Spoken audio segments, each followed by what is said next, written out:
Hey, this is WhyBeAre with BeamNG.drive, and today we're going to be taking a look at a map called XValley Raceway. Now, since we're at a raceway, pickup truck doesn't really make sense, at least for the start. So we're going to swap that out for an Ibishu Covet rally version, because that does make sense here, because this is a raceway, but the courses are more like rally courses. There's actually two courses we're going to be driving on. We're going to call one the short course, the other one the long one. We're going to start on the short one, and we're going to drive it in both directions. Even though it's the same no matter which direction you go. The long course is actually different depending on which direction you come from, but we'll talk about that when we get to the long course. Right now, let's focus on the short course right here. Now, one thing I do want to point out, the terrain. Like right here, we got more solid terrain, and then right here, we got a dirt terrain. It does feel like dirt when you're on the dirt, and it does feel like a more solid terrain when you're on the more solid terrain. And I point this out because on some maps, you'll have dirt that feels just like the regular roads, and the regular roads will feel like dirt sometimes. It just depends if it was done properly. This one was done properly, so the roads feel as you would expect, and the dirt feels as you would expect from this game. Anyways, right now I'm using an automatic transmission, and it is pretty awful for this because there are times where, like right here, it's like, what are you doing? Downshift!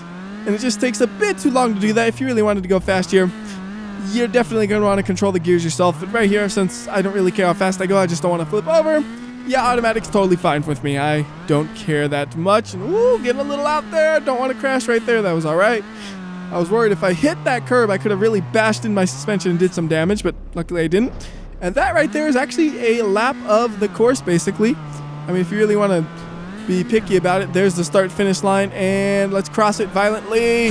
Okay, we didn't quite cross it, but it was violent, so I got half of what I said happening.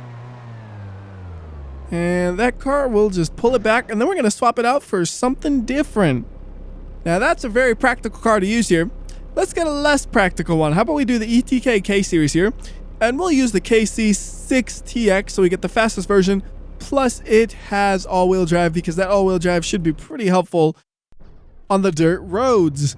But first, we got to spin this thing around and go in the opposite direction. Now, this thing has more than enough power to do anything here. Like this really steep looking hill, not an issue at all. But the suspension is simply not made for rallying. So you'll notice when you go over a jump, you'll bounce a little bit more than the Rally Covet did. And you're more likely to accidentally bottom out and ruin something with this suspension. It's also probably less durable than the suspension in the Covet we were just driving. So we have to be careful around these things. And then we have power, where it makes it really easy to get into dangerous speeds. So it actually is a lot harder to drive this thing around the course than the Covet. I mean, either way, if you take it slow, it shouldn't be an issue, but I am not the kind of person to take it slow. As you see right there, I've just torn off all the bumpers, which was only two, but still I tore them both off. I damaged the radiator, but that is not enough to stop this car. It will keep going and going until we get to that finish. As long as we can put power down to 3 wheels, I am not going to give up. 2 wheels, yeah, that might make me give up, because that's just dragging the poor car along, and half the time that does not work out well. Gotta jump right there, clearing it, get to the finish, and complete. Now let's find a way to try to wreck this thing. I think if we go to the next course, we might have a good spot to just kind of crash into some rocks. So we're gonna go straight into those rocks, and hopefully we'll get some damage on this thing. Oh, there's a little bit of air time. And engine damage, so, well, that's not going anywhere, although we could use the momentum from falling off this cliff to try to navigate into the direction we want to go, and that'll actually work all right. Now let's go and swap this for a more appropriate car once again. So now we'll use rally version of the Sunburst, because I want another rally car. And my choices are basically this or the Pessima. And I figured I already drove an Ibishu, so let's drive a Hirochi instead. Now we are now on what I call the long course. And for the long course, there are multiple paths, but you can't really decide which path you want to take. I mean, you technically can, but it's really designed where if you're coming from direction A, you take path A. If you're coming from direction B, you take path B. So here is where that split in the road is right here. And like you see right here, there's a wall. You can crash into that all you want. It's not going to do you much good. And you can drive around that to go on this path if you really wanted to. But as I said, it is not designed for that. It is designed to go this direction if you're coming from this direction. And apparently when I was going over that little lip, I somehow damaged the vehicle because the engine is now starved of oil. So let's just reset it and then continue driving. Because I don't feel like driving this whole thing with a damaged vehicle. It makes it a lot less fun. Anyways, over here we have the exact same thing, but the opposite direction. So here, if you're coming from the other way, you got another wall. You could drive around it, or you could just go the way you're supposed to go, like a normal person would, which is what I'm doing right now. I'm normal. Right there, that's a bit of a jump, but it's actually a pretty clean landing right there, you notice. Like, it is designed very well for that jump to be as smooth as possible to minimize the damage to the vehicle so you can keep driving for as long as possible. How convenient. So we're going to come up to... Oh, I thought that was a jump. Nope, not a jump. I am a little messed up. The jump is later. I was going to say we're coming up to a jump, though. I mean, by the time I mentioned how bad I was and how wrong I was, the jump should have been there. No, the jump is really far away. Here, it finally is.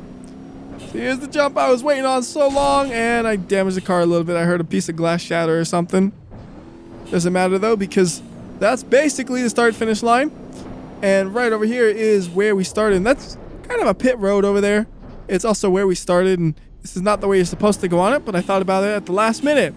So in that little house, that is where we started, and it's really hard to go into that at 80 miles per hour without slowing down. We could go ahead and reset the car and swap it out for something different. So instead of Sunburst, how about we get another inappropriate vehicle like the ETK 800 series, and we'll get the... I don't want to do the fastest one necessarily, so how about we do the 854TX. So it's a touring model with a turbocharged 4-cylinder engine. For the color, let's just go with red. So anyways, on the pits, there's also kind of a back road to behind it. We can go and take a look at that. Now this is actually a road, and you can tell once you're on the road, you can hear the cars skidding. Like when you're on the dirt, it doesn't make sounds because the dirt has much less traction, so it just doesn't have the ability to do that. Right here we have a wall. As you can see, you can crash your car into it and cause damage to it. Amazing technology by the wall. Back over here, we can go ahead and go back onto this course, and we'll do it in the opposite direction so you can see it from both directions, just like we did for the short course. Trying to remember, this is the other direction, right? Yes. Yes, because I went the other way last time, and I remember it because I remember saying, here is the start-finish line right there, and it was right at the end of the course, which wouldn't have made sense if we came from the other direction. So over here we got that jump. I'm going to clear this jump perfectly. Oh, that was nice and smooth, and I needed that because I'm pretty sure this car is pulling a little bit to the right every now and then from a jump that popped that mirror off a minute ago. Yeah, this thing is not driving too well, so we're going to have to take it nice and slow just because I don't want to have to do multiple cars on a run. I'd rather just say, look, you could do it all with one car, even if you damage it at the very start, which is not the easiest thing to do. So you should really not damage it at the very start, but I'm an idiot and I did. So this right here is a decent jump coming up. You actually have to be pretty careful on this. I'm afraid I might flip over, so we're going to go extra slow. Nice and smooth. I couldn't have done that any smoother, I think. And we're going to go the different path right here. So this is the part where it's different depending on which direction you're coming from. Real short area that's different, but it is worth mentioning that the map does that. So technically, you could have two cars going in opposite directions and you never see each other if your timing is absolutely perfect. What are the odds of that? Really low, but it might just happen.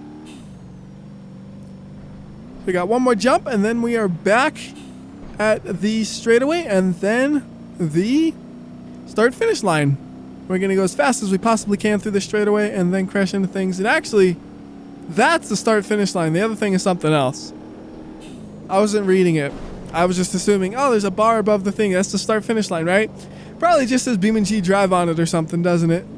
Yes, it does. I knew what it was going to say before I even saw it.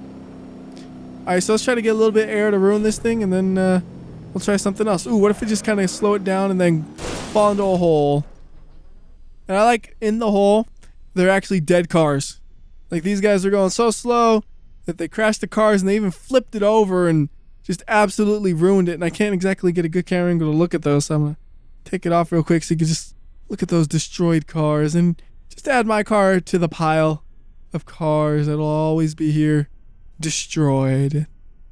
All right, go ahead and reset this car and go do some light off-roading, which means the truck is going to make its return because I feel bad that I never used it. So we'll grab the D15 Marauder just because that's such a cool name and cool color. And we're going to go to this kind of hidden off-road section. I mean, it's not like it's some secret or nothing, but it's not super obvious that that's what it is. So right here, you just have this little piece of dirt right there, which is actually the off-road section. And it becomes more obvious that I'm not just making this up. Once we get up halfway up this hill, you see like, oh yeah, look, that's actually a road. I'm not crazy and lying to you. This is an off-road section. I didn't call it a course earlier because, well, it's not that much. Like, that's kind of it. There's nowhere else for you to really go. Well, you can fall down the cliff like I'm doing right here. But if you're actually up there, nowhere else you can go after that point. Which is why I was okay with kind of just falling off like that. So I'll just show you that from above so you can see. It's like, where are you going to go from there? I don't know. You just kind of fall. I guess you could try to drive down that without ruining the car. Or just let it fall like I did. And what is that actually just sitting there? It's like a little house. This is like a super tiny house. Hold on. Bring a car over here. That house is the size of my car. I could fit that in the bed of my truck, basically. That is weird. What is it doing? Besides absolutely obliterating my car's suspension, what is that house doing? The wheel even fell off. Oh, but also, you could go this way as well if you wanted to. Basically the exact same thing, but might as well do it real quickly. It's actually a jump kind of if you go fast enough. You can fly. I should take a fast car into that and go like 60 miles per hour and really fly. That might be fun to do. So bring it all the way back. I could just reset it. Didn't think that through, did I? And I brought it back too far. Nice job. Okay, there we go. We need a fast car. Something with all-wheel drive and lots of power. How about the Rally Pessima? Because I wanted to use that this whole time. After I didn't use it the second time, I was regretting it. We floor it. That jump it. Come on, like 60 miles per hour. Some poor shifting right there, but that was pretty close to 60. Got a nice amount of air and then destruction. I'm surprised we didn't get caught on that tree. Just flew right through it. And we could actually put power down still, can't we? I'm pretty sure we can. Yeah, seems like it. So let's go back up on this hill, put the parking brake on so we don't roll away. And then let's do some unsanctioned off-roading, as in we just drive around wherever we want and see what that feels like, because some courses that feels good, some it doesn't. We're going to see what this one feels like because I haven't tested it before this, so I really don't know. Pretty steep right here. Little bumpy.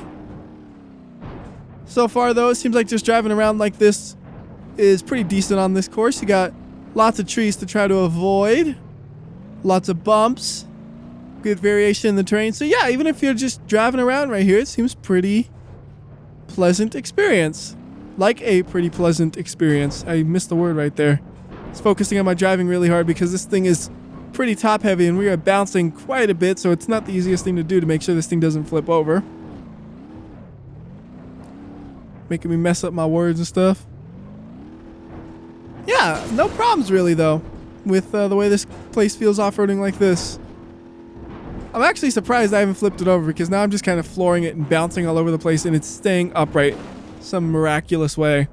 By the way, there's another tiny little house. I guess they're just kind of Easter eggs thrown about wherever. It's just put a tiny house here, put a tiny house there. Because I've seen a couple more previously just kind of scattered about. So I have to assume they're just like, find the tiny houses. At least I assume that's what they're supposed to be. I really don't even know what to call that. I mean, it is basically just a tiny house, right? I mean, well, it's not exactly a house you'd live in because it's just like a frame of a house. But still, you know what I mean. Anyway, so I think that will do it. So until next time, this has been WhyBeAre. I'll see ya.